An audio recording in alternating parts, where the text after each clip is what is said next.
you know Cannonball Rag? No, I don't, but if you show me a few changes, I... Okay, it is, it's E, A, D, G.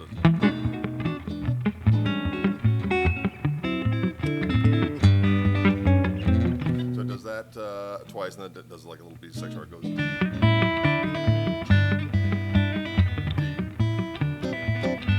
There's like a once.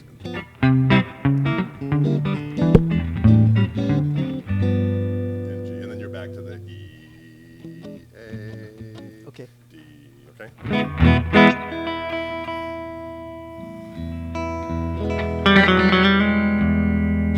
Ooh, dissonance.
Not often you see a man turning down getting laid. Well,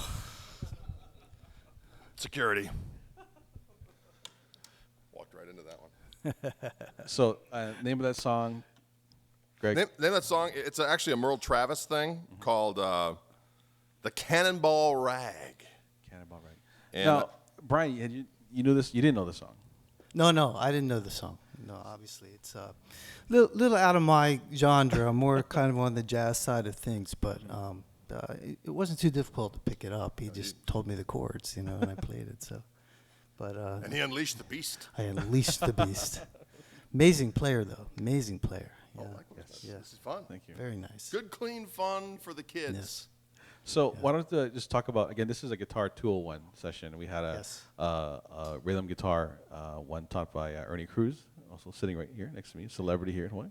Yes. And some other guitar sessions earlier. Now this one is actually going to be more of the advanced technique and improvisation and stuff that you guys will be doing, like you just displayed in this particular workshop. So you talk about a little bit about what was going on there.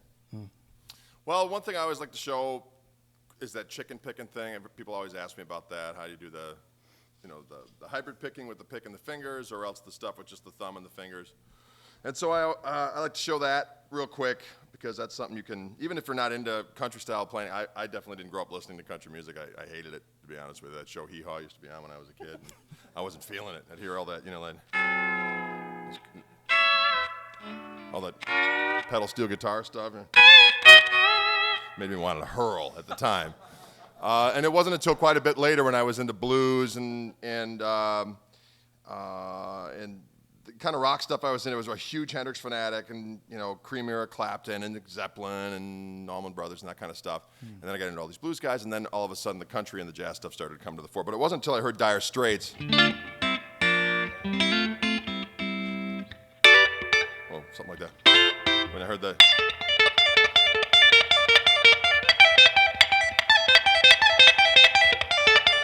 I always sound like a little leprechaun in Heat, you know what I mean? And then every time he would do a rhythm thing too, Mark Knopfler that is, every time he would do a rhythm thing, it was never like it was always like a.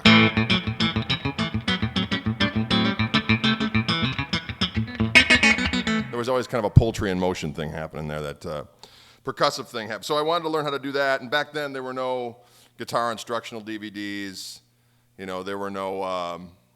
YouTube. There were no books of transcriptions. Back then we had vinyl and beer, right? You sat there. V&B. And you took solace in some kind of fermented entertainment. And or else you'd go out and see people, and then you'd watch them and you'd steal it. So I remember a friend of mine was in college at the time. I was still in high school. He's like, why don't you come up this weekend? There's this guitar player who's really into Mark Knopfler playing at the Student Union. I thought, great, I'll go see this cat, see what he's doing, and I'll steal it. So I remember going to see him, and he had the right tone and everything. And they were doing Salt to Swing or something, but when it came time for he's going, he wasn't putting that little badiddle thing in there, and you know why? Because he was a slacker and a loser. So it wasn't until I got home and saw my Guitar Player magazine, there was a picture of Mark Knopfler, and he had no pick in his right hand whatsoever. His hand looked like some kind of diabolical claw savaging the strings. So I started messing around a little bit, and I came up with the idea of what it is.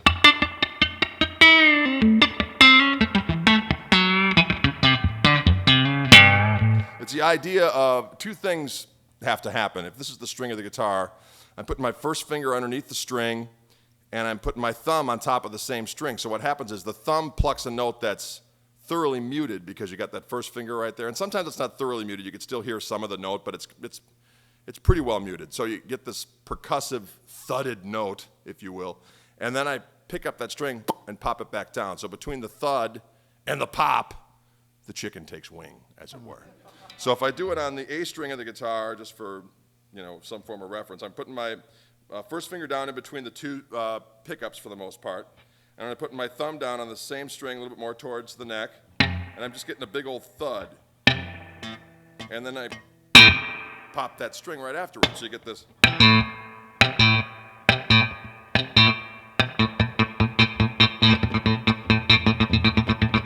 Next thing you know.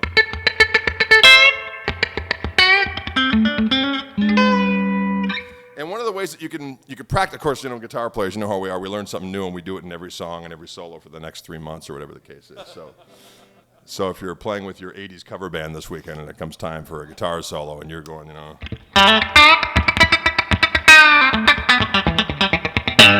chances are you might get fired. You know what I'm saying?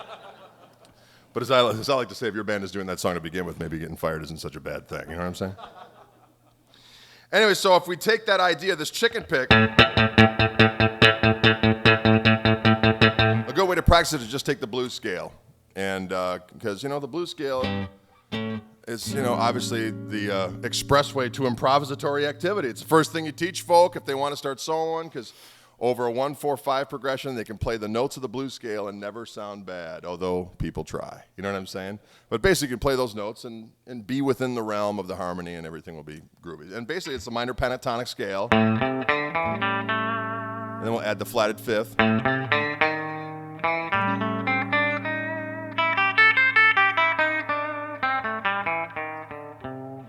Okay? So if I want to practice my chicken picking, well, I got to get used to how each string feels, because it's a very tactile-oriented technique. A lot of alliteration there. I don't know if you... I get it. I'm with you. And so if I chicken pick every note of that blues scale, just to get used to it, just...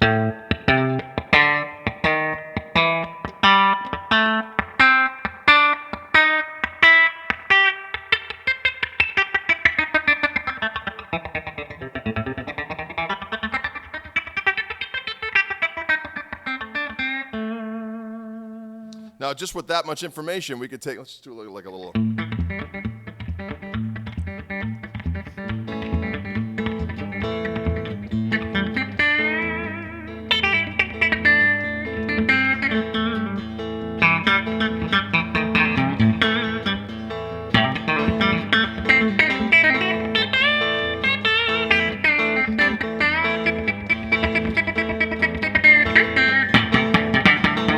That's just the blues scale and some wiseacreness, but basically the blues scale and some chicken picking, and all of a sudden it sounds like you're a fledgling redneck, which is something I'm sure we all don't want to be. But anyway, so one other thing you can do, to kind of countryize your playing, or at least get this kind of percussive chicken picking type thing happening, is that a lot of these country guys, and it stems from probably Django to begin with, and then, Les Paul and Chet Atkins, into James Burton, all these guys, they would start utilizing the idea of open string pull-offs to add that fluidity to their... that kind of stuff. And then a lot of the country guys would do stuff, and then actually do like scalar things using open... all that kind of stuff, adding that kind of fluidity to the situation. And what you can do is, if you do this chicken pick and then add some of these open string pull-offs, you can actually take any lick that's currently in your arsenal and mutate it into a veritable chicken pick and fricassee. So if we take that same blues scale that we had and now do an open string pull-off with your left hand after you hit the chicken pick note.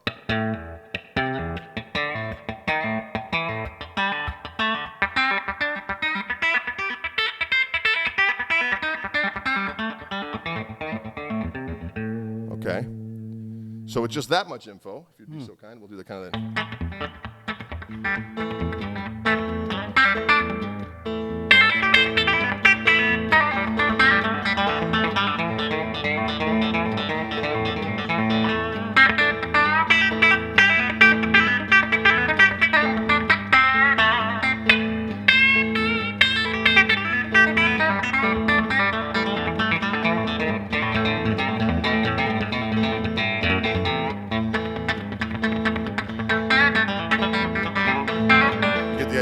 And that's basically just the blues scale, the chicken pick, and the open string pull-off. So that way you can take any lick you have, could be like a Hendrixian lick, like a kind of a Jimmyism type of a thing. And all of a sudden, if I chicken pick it and add the open string pull-off, it becomes... and all of a sudden, Jimmy becomes the redneck he never wanted to be. You know what I mean? Nice, yeah. So it's just kind of little things that you can add to that whole scenario to make it interesting. And one more thing I'll just show you on the chicken pick thing real quick is that you'll see I kind of stash my pick in between my first finger and my second finger when I'm doing this stuff, and I go back and forth depending on if I want to do flat picking and like some kind of cheap Vegas prestidigitator of sorts. And but what I figured out is that a lot of guys that I was into from, at that point, Roy Buchanan and James Burton and Danny Gatton and all these cats, Albert Lee, they all did this hybrid picking thing where you use the pick and the fingers together. And the chicken pick done with the pick and the fingers is the same basic premise, but you need a little bit of a nail on your middle finger and your third finger. Not much. Some people like using Lee press-on nails and stuff. They get into accessorizing, but I've just found that as long as I have a little white showing above the cuticle, I got enough to pop the string. And basically the same premise is exactly the same. If this is the string of the guitar, I'm putting my middle finger down underneath the string with that pick, with the nail, and the pick goes a little bit more towards the neck pickup, and then the pick hits a note that's muted now because your middle finger's right there, and then you use that nail to pop that string up. So that sounds more like this. I'm putting that middle finger right in between the two pickups on the A string, and then the pick being held, of course, by your thumb and your first finger more towards the neck. And you hear it's a lot more of a percussive kind of an ice pick in the forehead. Look, 2 people are asleep in here. That is a record for me. Woo! Poor guy was volunteering since about 6 a.m. this morning. So. That's all right. Who said that? So if you hear that click, and then right afterwards, I'm picking up with that first finger. So between the two,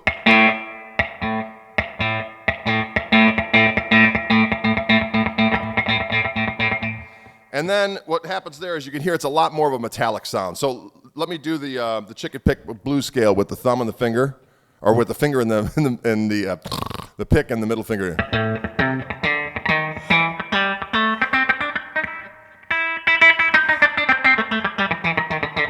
Here's with the thumb and finger.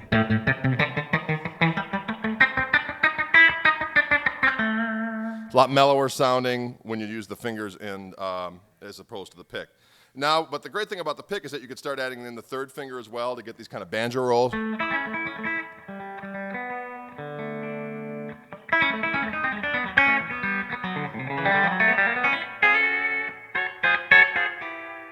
Okay? And ways to do that after a while is just kind of take whatever chord down here and just start going pick on the E string, middle finger on the A string, third finger on the D string. Move to the next string set, A string, D string, G string.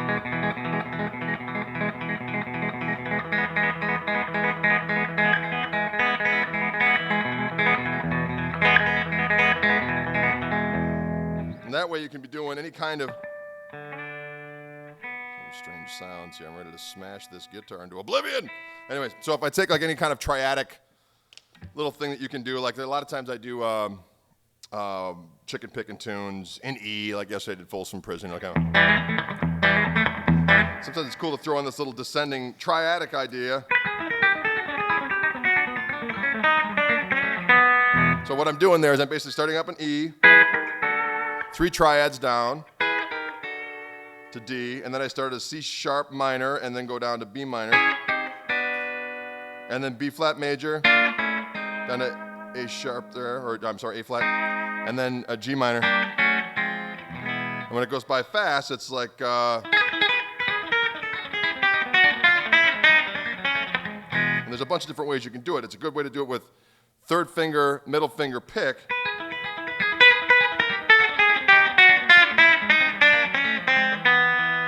Or you can do the other way around, do the thumb, middle finger, or I'm sorry, pick, middle finger, and third finger.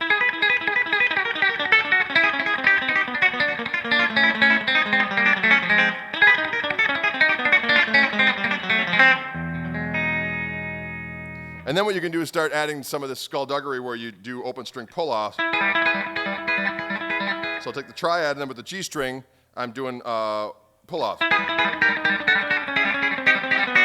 When I get to the minor versions, I can actually pull off the G string and the B string.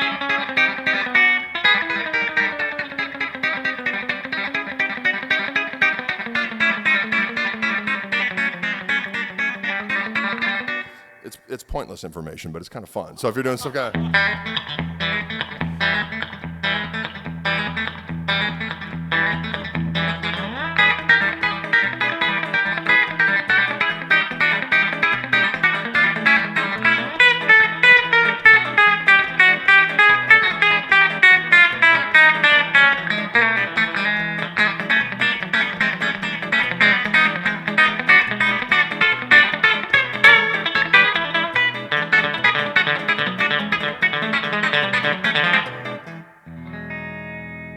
You know what I mean? It's just simple stuff, but it sounds fun. You know what I mean? It's something to add little things in when you're trying to annoy the people that are watching you play, I guess. That's the point. I'm just curious. How do you? That's an amazing technique. How do you expand that a little bit when you're playing through like other kinds of changes? Sure. So if you're playing like in maybe like a major 7 kind of a sound, you know what I mean? Sure. How do you do that? Give an example of that. Okay, so if we do like, let's just do like a.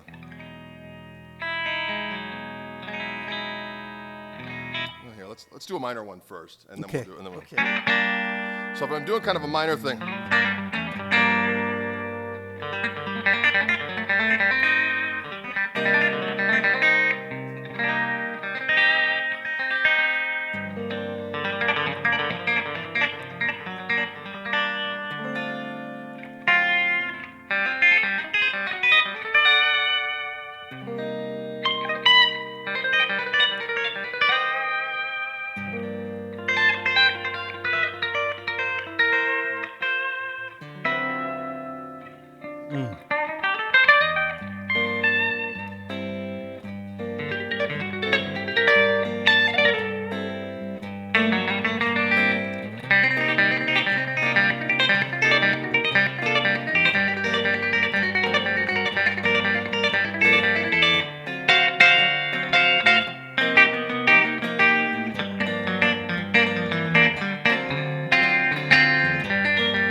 Something like Amazing, that. You know what I mean? Just adding those little morsels as they present themselves. Amazing.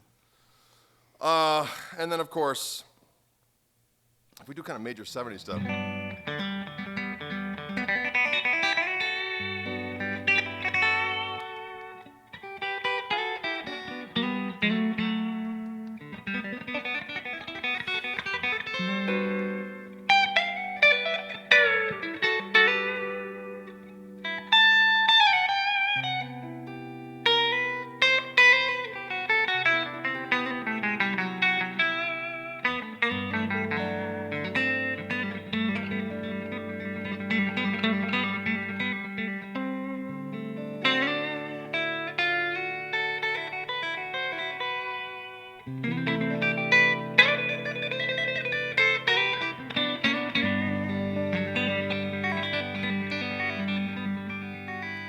Beautiful. Stuff like that.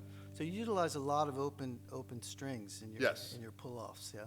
Yeah, it's cool. And what I try to stay away from, I mean, a lot of the Nashville guys, they have kind of pre-composed runs using open strings. Right. And that's very cool. I mean, a lot of cascading scalar things. Yeah. I tend to kind of go for the chaos theory of whatever presents itself. You know what I mean? Yeah, yeah, yeah. Of hey, that might work. Let's try it, as opposed to I know this riff's going to work here. You know what I mean? Yeah. So, yeah.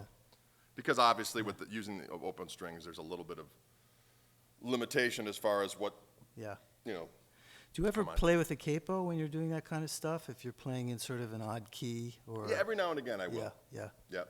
Yeah, because I notice some guys do that play more of like a rockabilly kind of Right. style. Yeah. That's good for bluesy stuff too. I like to use a capo if I'm doing slide stuff too, with using open strings with the slide stuff. Yeah, as well. yeah. Absolutely. It's amazing. You guys have questions for him? Same thing that happened yesterday.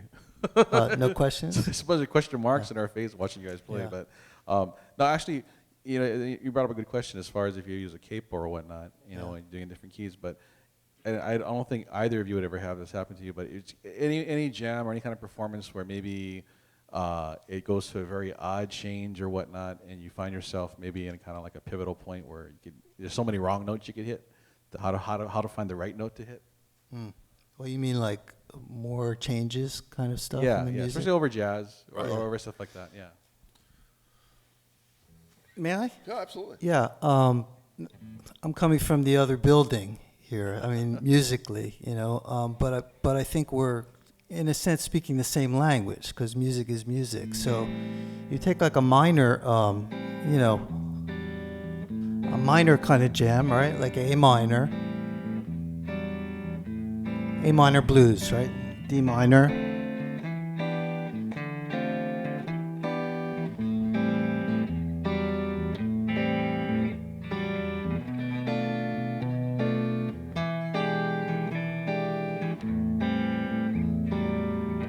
So I might think, okay, we're in the key of A minor, so I might think like play in C, right? Which is a form of A minor. So I may go.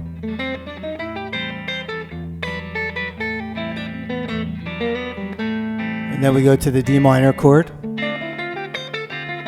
Now what I might think about going to the D minor chord is playing like an F major 7 kind of a sound, which really is in the same family, but it might add another little color to your playing. So like for the D minor, rather than continuing to play A minor, you may go, which is like an F major 7 kind of a sound, right, for the 4 chord. So that kind of maybe will take you out of the normal kind of thing of playing one scale. And then when you get to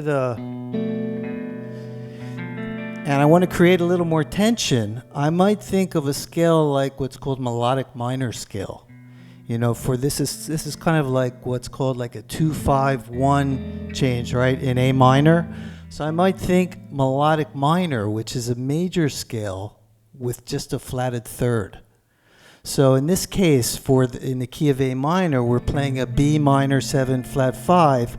I might think D melodic minor, which would sound like this. Which gives a little more tension, right, when you're coming around to the 5 chord. So kind of in a way is setting up the 5 chord. And then when you get to the E chord, I might still think melodic minor, and if I want to create even more tension before the release of coming back to A minor, I might think F melodic minor. And what that is a half step above the 5 chord in a minor key. So if you're in A minor and the 5 chord is some kind of an altered E7 chord, like an E7 sharp 9 or other notes you might add to it, you can think a half step up and play a major scale with a flatted third. And that sound would be, which kind of creates a lot of tension. Now, if we just sat here and played on that for 5 minutes, you would go, wow, they're not making any music at all. Just, he's playing that chord and I'm playing these really out notes. But as soon as he gets to the A minor, that's the release. So what I try to do in my playing when I'm thinking about playing over changes is basically like tension and release.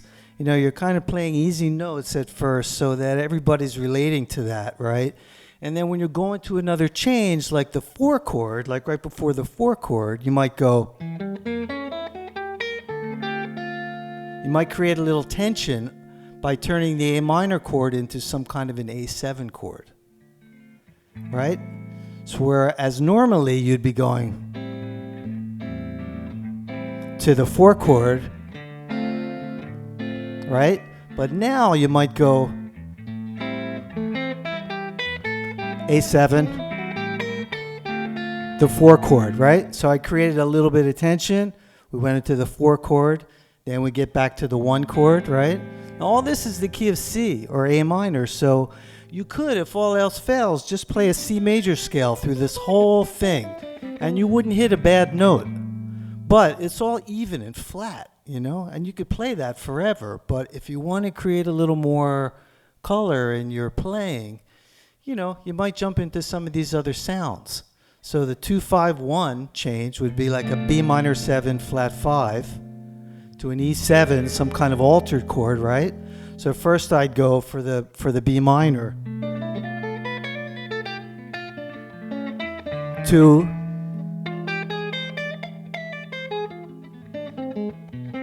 then the release. See that? So that's sort of a, you know, way of sort of creating tension within the same key that you're playing in. So I don't know. I think that's probably what you're asking in your question. Exactly. Try to create a little more color in your playing by thinking like that. One interesting thing on this same subject,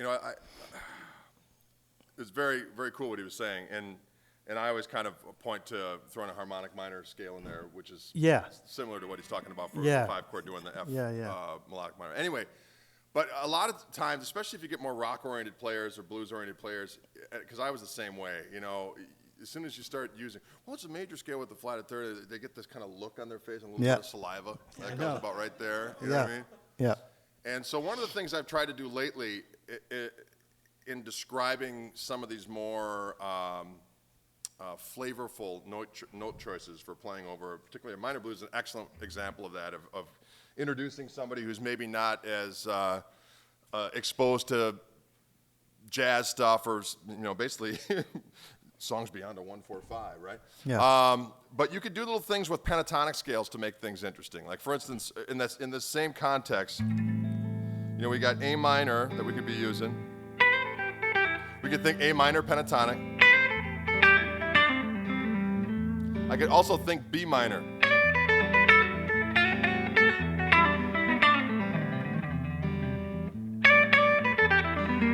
Also E minor. E minor pentatonic, D minor pentatonic, and A minor pentatonic. So A, B,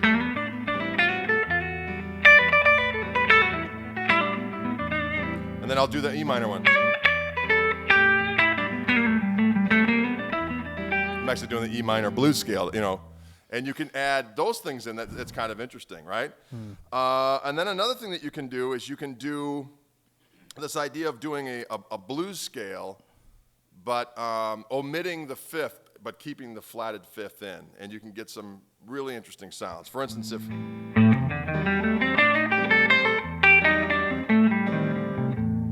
or I could think of that F minor blues scale with that flatted fifth without the fifth in.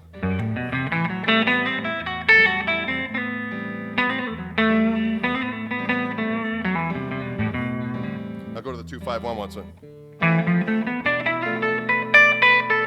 Oh, sorry, one more time.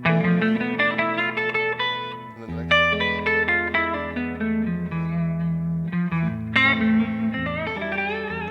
And what that is I'm just doing the B blues scale, but I'm omitting the regular fifth, just keeping the flat fifth in.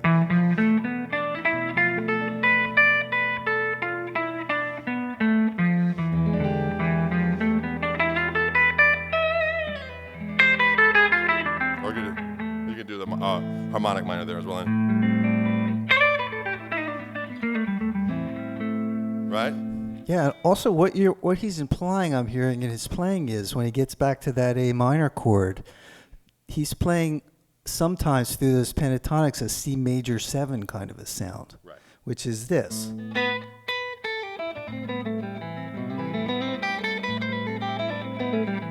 Now all that is the A minor scale starting on C. Right. And it gives a whole different kind of a color, to your playing by doing that, Pentatonics can go a long way. It's really cool. You can use your chord comping with 2 and 3 notes of the pentatonic scales like he's doing too, Like in that same progression, right? If we're doing... and you want to comp something a little more interesting?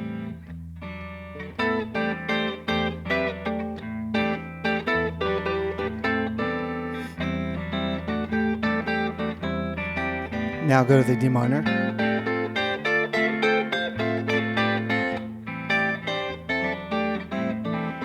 All that is 3 notes. You're just picking any 3 random notes of that pentatonic scale, which everybody knows. But because you're just going...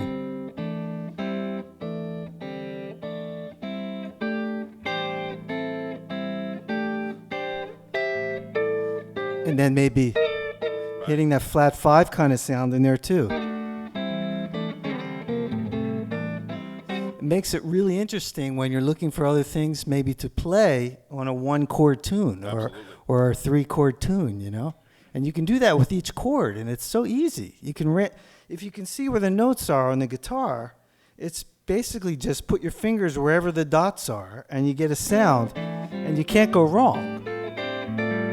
So it's an interesting thing to try to do on your own, you know, and try to fit into your playing. Well, on that same notion, thank you very much indeed. Thank you. Taking that idea of doing chords for chord soloing, like let's do a dominant seventh blues, Okay. like an A, and what this is the same basic thing that we're talking about here is that the fact that if we could take like an A blues scale, but think of the blues scale as being just on the high E string. So in A we got.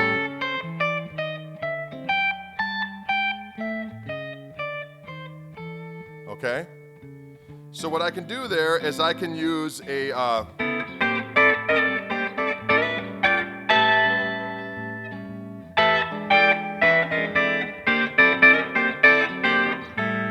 I'm using a ninth chord, this kind of, I call it the T-Bone Walker ninth chord. But what I'm doing is that top string, I'm following up the blues scale. Yeah,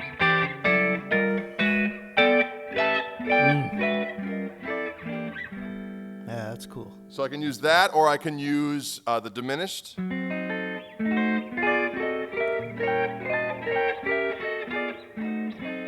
So I'm doing any kind of blues.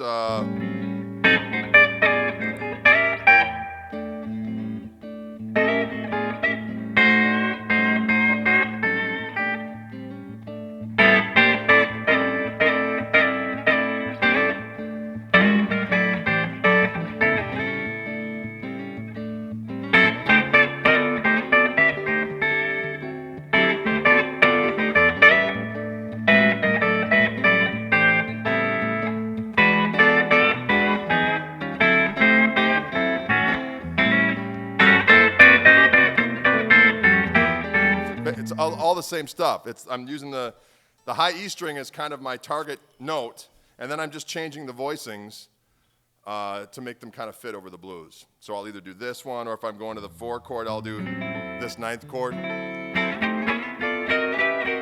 And some of the notes are getting a little hairy in there, but it still works. And I'll use that 4th voicing, like the 6/9. Or the 13th, and I'll do this little hammer on with the major third.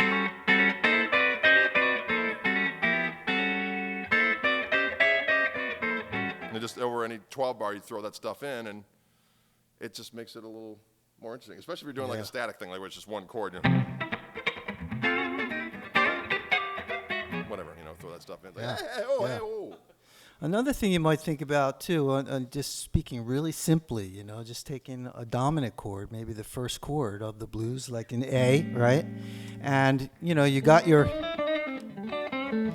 blues scale happening, and your pentatonic thing. And then you might want to think about maybe this kind of sound in there too.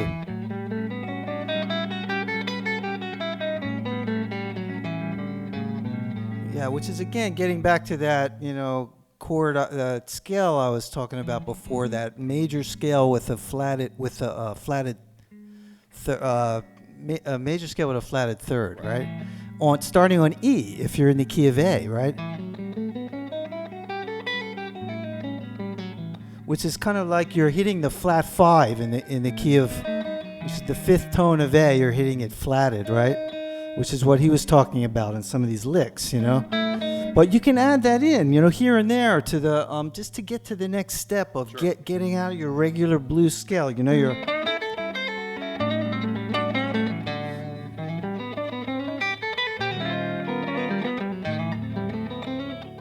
could do the same thing on the 4 chord.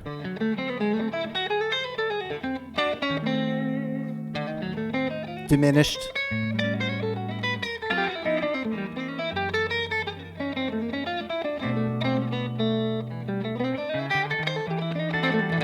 Kind of getting off the picture here a little bit because we're going through all the blues changes, but to just think a little bit to try to get to the next level of get a little bit out of your comfort zone by trying a new sound, and you can't do too much at once, it takes a while to get a new sound and some new notes under your fingers, It takes playing it a lot, and like he was saying, you learn a new lick and you play it on every gig, you're going to get fired, Right. But you just kind of get it in your head, be able to sing it, to yourself, and and listen to other guys that may be soloing like that, having those kinds of sounds, and transcribing licks, of guys that you love, Try to slow him down 100 miles on the computer and try to figure some of that shit out. But that's how you do it, It's a combination of all this different stuff, Trying to break out of the box, that's the important thing, because you can never get to the place where you can go, now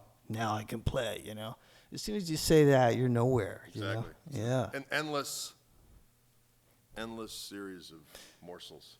You guys got questions? Don't be shy. We're here, Same look we had yesterday, Yes, sir. Greg. So, all right, you're on a gig, and all this stuff. I understand what you're saying. I'm a keyboard player, I'm not a guitar player. I understand the theory behind a lot of the things you guys are saying, but that's a lot of things to do on a gig. Well, how do you bring all that together so that it's second nature? What do you guys do to get all that stuff into you so that when you want to pull it, that it's not? Well, I'll just say that, I did go to school for jazz guitar, but as I said yesterday, I really majored in beer, and I took all the improv classes and so on and so forth. But I basically just wanted to learn how to play over changes. I didn't necessarily want it. I playing all the different standards, especially at the time, didn't really appeal to me. It appeals to me more now than it did then, and. So what I did to try to integrate some more of these more complex harmonies is I would put tunes in the set list that specifically had a certain chord change or something that was challenging to me. And at first it was just as simple as doing a version of The Thrill Is Gone with that, in A minor where it went to the F major 7 and then the E 7 sharp 9 for the 5 chord. That was enough for me to go, okay, well, I got to negotiate, maybe that harmonic minor scale will work there, or whatever the case may be. So it started off with that, and then over a period of time, I would hear people do some of the jazz guitar players I was into were, well, I started getting into George Benson earlier on, but there were two kind of fusion guys that I really gravitated towards. Well, actually, there were a few of them. There was Mike Stern, Robin Ford. I probably learned more from Robin Ford as far as theory stuff is concerned, not necessarily licks per se, but just the way he approaches stuff. Larry Carlton and Schofield. And what I would hear them do, and what we were alluding to up here, is that right before you go to the 4 chord in a blues, like the 4th measure of a blues, you can throw in some different things. You can throw in a diminished scale, or you can throw in like a whole tone thing. And so that was one area where I knew, okay, well, I know that scale will work there. You know what I mean? Yeah. So if we're doing like let's just mess around a little bit and we'll go. Oh, yeah, so sorry. Let's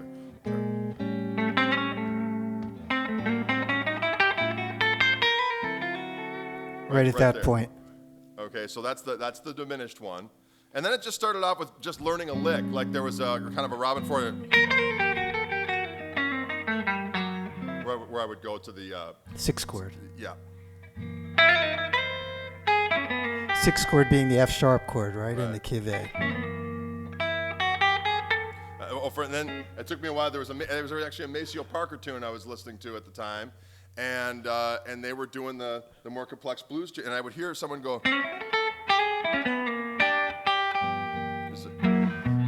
and that's how I first learned how to add that harmony in, is because I heard that lick. It's like doing a 2/5, like a C sharp to a F sharp on an A blues, but I didn't even know that. I was like, what are they doing there? They're doing something, and so I would just add that lick, and so it just became little morsels at first. And then my first application of knowing how to put in a melodic minor scale was that if there would be a song with a augmented 7th chord in it, or augmented 9th chord, I knew that I can do that.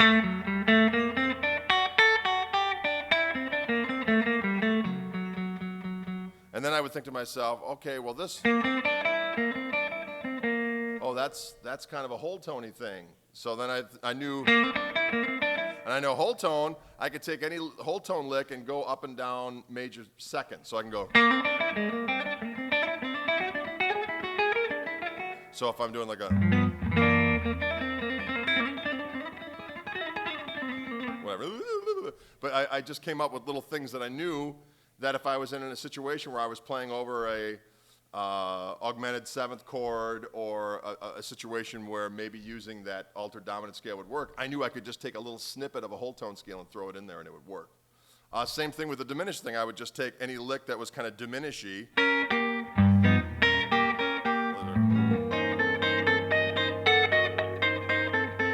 And I would do like these little sixths, you know. Schofield used to do this, like we'd go.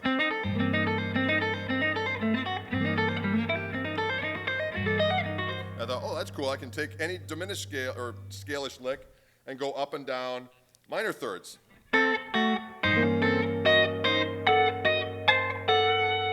And then using my deviant brain, I thought, well, if I add some of that, you know, chicken pickany alternate thing with the open string pull-offs, all of a sudden it becomes.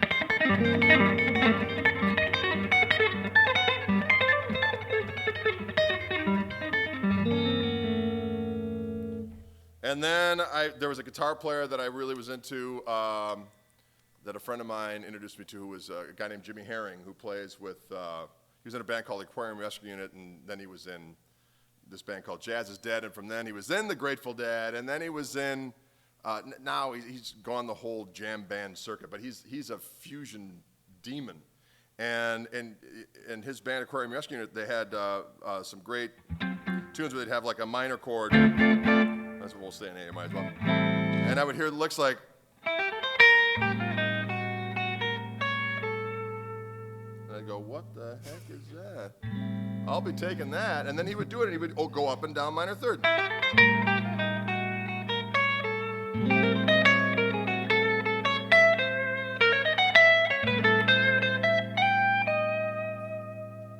And then I was like, oh, I guess you could take that kind of stuff. And then he would do a thing like a. So it's a diminished scale, but he's going, throwing a major triad in there.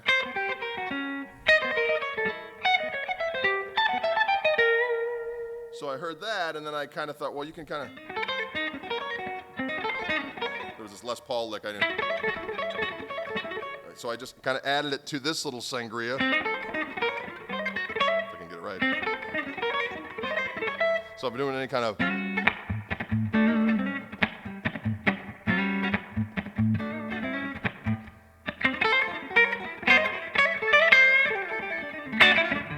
Throw that kind of malarkey in there. So that's kind of how I started to add those little things. Because I was a horrible student. You know, they'd go, well, you know, you can use this scale. I mean, like, yeah, right. I just want to rock. You know, and now it's so frustrating because my son's a musician and you know, he's 16, and he's really good. You know, he's really good at certain things, and so he just wants to do what he wants to do, and it drives me nuts. But it's like karmic retribution for the way I was. I can relate to exactly that. the way I was. I can relate to that. My son is 6, and he knows one chord on the ukulele, and he gave a concert at school backing up kids, but he only knows one chord. And he was so adamant to get up and play that one chord no matter what key, what song those kids were singing, you know? And I was like, oh, no. So I dig it with the frustration. But, you know, and all that said, it really comes down to you got to learn one new piece of information at a time. Yeah, I don't want to come across like I don't agree that you need to know all that stuff. I think that's extremely valuable things, but not enough musicians that are out there take the time to learn that. And I'm one that I like to know why this works. But I also know that if you think it's just like on a gig, Yeah, there's a certain amount of thinking that has to be done, but you don't really want to do it too much on the gig, you know. Right. You know, you're there to have fun too. The fun aspect is the big thing about all this too. That's the reason why we all started playing music in the first place, you know, that, and maybe a few other things, you know. Yeah. You know, and that's the thing that keeps a lot of us playing too, you know, hopefully, you know. But, you know, in terms of learning things, it's like learning anything when you're learning a new language, you know. You can only use one new word at a time, you know, and put it in there and try to play with people or speak to people that know that language a little better than you. Right. You know, for me, I always revel in putting myself in situations that are way above my head, you know, when I'm playing with people. Rather than, sometimes I'll turn down a gig if I know I'm not going to have fun or learn something on it or make a ton of money. I don't care. I'd rather sit home, you know. That's sort of the criteria for me. But if I'm going to learn something, I'll go out and play for free with those cats, you know. And if I can take away one little P of information and try to absorb that somewhere and put it in something, either writing a song or in learning a new lick, then it's worth it. And that's what you do, you know. You try to keep open like that, you know, while you're playing, you know. Interesting, too, what he was saying about triads and using triads when he's playing the diminished licks, you know. Triads can be really effective over different bass notes within that blues format, too, you know. Like, and what came to mind for me was like what he was talking about before you go to the 4 chord, you know, right before the 4 chord, right? You want to alter that 1 chord a little bit. You can play...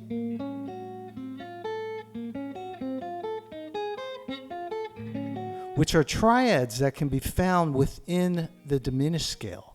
Right. If you look at the diminished scale, there's 3 major triads in there, and you can play those, you know? And you can play those triads while the guy is playing the chord on or the bass player is playing that note, and you got it. So if I'm playing like the blues, like...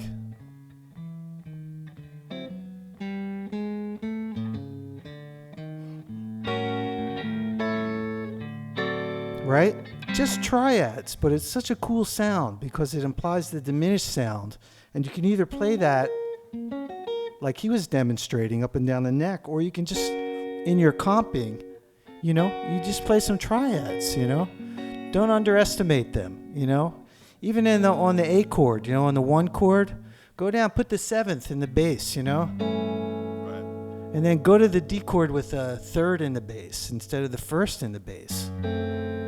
You know, so rather than going, you could go, right? And then it gives a whole other kind of sound. You're playing the same chords. So where you place chords over bass notes can give you a new opening for things as well. And especially on piano, because your left hand is looking for notes down there, you know, to play over what you're playing on the right hand, you know, so. It's a lot of stuff I think we're throwing out here, but, you know, really it comes down to learning one idea at a time and putting yourself in situations where you can have fun and learn something, you know. And then you got to practice. There's no getting around keeping the axe in your hand. For the longer you keep it in your hand, the better you're going to be able to play it, you know. It's I really appreciate you guys doing this, Brian. And, you know, Brian here is an incredible songwriter and guitarist here in the scene. I mean, it would be great to have you two guys together and do what you're doing here today. So thank you very much. But can we, I know we're running toward the end here. Can we get another jam between you guys, please? Sure. For that, Sarah? Thank you. Sure. You want to play the blues a little bit, since that's what we were talking about? sounds You know, good. we'll just do it nice and easy like that. All right.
Folks, please give it up again for Mr. Greg Koch with Fender, our own Brian Kessler. Thank you so much. Just giving Guitar Tool 1. Mahalo.